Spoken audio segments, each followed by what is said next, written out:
Massive warning. Around the world, the share of US global foreign currencies is reducing dramatically.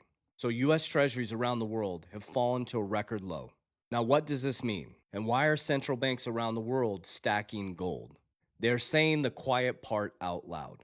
The fact that they're stacking gold instead of US dollars, and they've been working to de dollarize since 2009 when BRICS, Brazil, Russia, India, China, and South Africa came together to de dollarize, right there on their website, and all of a sudden Bitcoin is created. That's interesting. We've been sharing with you guys around what we believe is going to be the next stock market collapse, which is the private credit markets. The private credit markets is something that nobody's paying attention to. We're too distracted with the war narrative, and there's a systemic thing happening behind the scenes called private credit. Do you remember back in 2006 to 2008, the housing collapse that started with the subprime mortgages? Well, there's something really bubbling behind the scenes called private credit. The Federal Reserve can't even tell how systemic and how big this is. They've admitted that. So we have an overvalued stock market based on the Warren Buffett indicator. You have the Mag 7 melting down right now. You have a private credit market, which BlackRock is wanting to push into your 401k. We have a war narrative, and if we have boots on the ground, these markets are going to melt. Now, here's the good news. Remember, Warren Buffett, buy when there's fear, sell when there's greed. Unfortunately or fortunately, this is where you get wealthy. Remember, only 10% of the population owns almost all the capital markets. It moves from the undisciplined to the disciplined.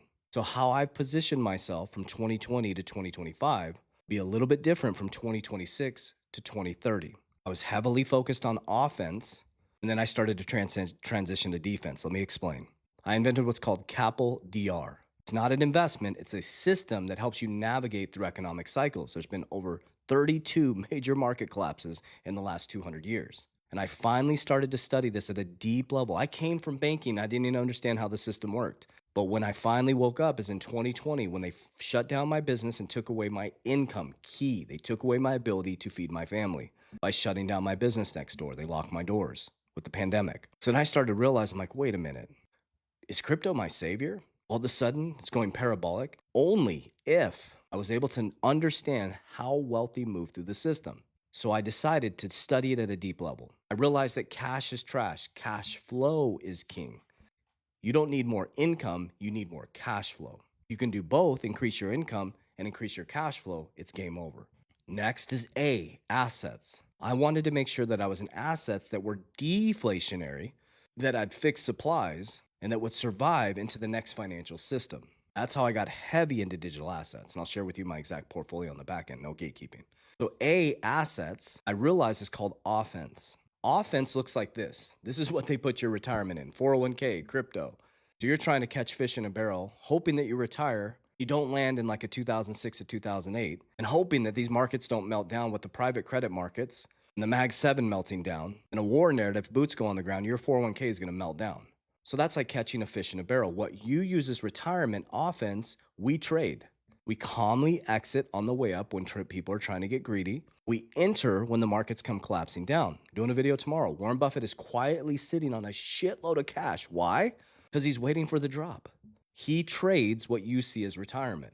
So A is offense. It goes like this, okay? It's very easy. It's not that difficult. What we do with A is when we're in profit, we pull profits off the table. And P, this is where I changed the game. I built defense models, which allow me to, and cash flow models, which allow me to be calm when we're in a bear market like this, when we're in the red. So now I'm in defense. What is defense? Cash value life insurance, family banks. It's called life insurance. We use it during our life. I protected my principal, so when you come collapsing down, I insured my profits. I have permanent life insurance, and I have L, which is leverage. When the markets go red and they just completely melt down, I leverage against my own family bank at low interest, and I go in and I buy more cash flow and I buy red assets, good companies at a fair price. I'm able to sit it out because I don't have to pay the loan back, comes off the death benefit for the next market. When the market goes up, I now have free assets. I also buy things like silver for bartability and stability. I like Berkshire for stability and longevity. And I use copper more as a trade, and I use Bitcoin as my hedge against inflation and stability for the future. It grows 50% every year. And then DR is I de-risk. So now that we're in the bear market, today is March 31st, 2026, this is where you get wealthy. What happens is you enter when there's greed, you exit when there's fear. You should be entering when it's red and exiting when it's green. You see, it's all about inverting everything. If you invert everything in this 3D world, you're going to win. It's not that difficult. They just make it very difficult. Remember, what you see as retirement, we trade. What you see as boring, we use to defend. Wealthy people have a lot of insurance, a lot of real estate, trust, and LLCs. But they demystify it and they make it seem super difficult, and it's not that hard. You just need to understand the difference between income and cash flow. So when I get paid income, I take 10% and I buy dividend stocks that create cash flow, make money while I sleep. I also created businesses that make money while I sleep. But I take that money and I buy assets. Then as those assets profit, I put it into protection. When I leverage and get credit, my credit buys more assets and cash flow, not stuff that are liabilities. All my liabilities are through my businesses that create taxes, tax benefits. I rent where I rent where I live, and the properties I own, people pay me rent. Invert everything. Now, will I buy a primary residence that I own at some point? Maybe. But think about this. I live in a very large home and I pay rent. It would have been a $300,000 down payment. But what if I took that $300,000, I put it in the capital markets during the bear market? And instead of paying a $13,000 mortgage, I'm paying a $6,500 rent. So I freed up about $6,000 in cash flow per month, $300,000 into the capital markets. Which one do you think would do better? $300,000 in the capital markets and $6,000 a month going into the capital markets over the next 3 years. In the bear market, when I hit the bull market, let's just say I went into Bitcoin. Let's just say I did that. Which one do you think would be a better asset? Then when that asset goes parabolic, then I could buy the house cash if I wanted to.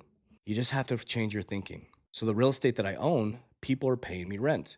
They're paying down my mortgage and creating future cash flow. Invert everything. Then I have a trust and LLCs that own all my assets, my legacy assets. Invert everything. So I hope this information reaches your heart well. It's nothing to fear. What you should fear is not learning how it works. And what you should fear is not understanding that it follows nature. You're not going to beat nature. You're not going to beat what God created. There's a bull market. There's a bear market. There's winter. There's spring.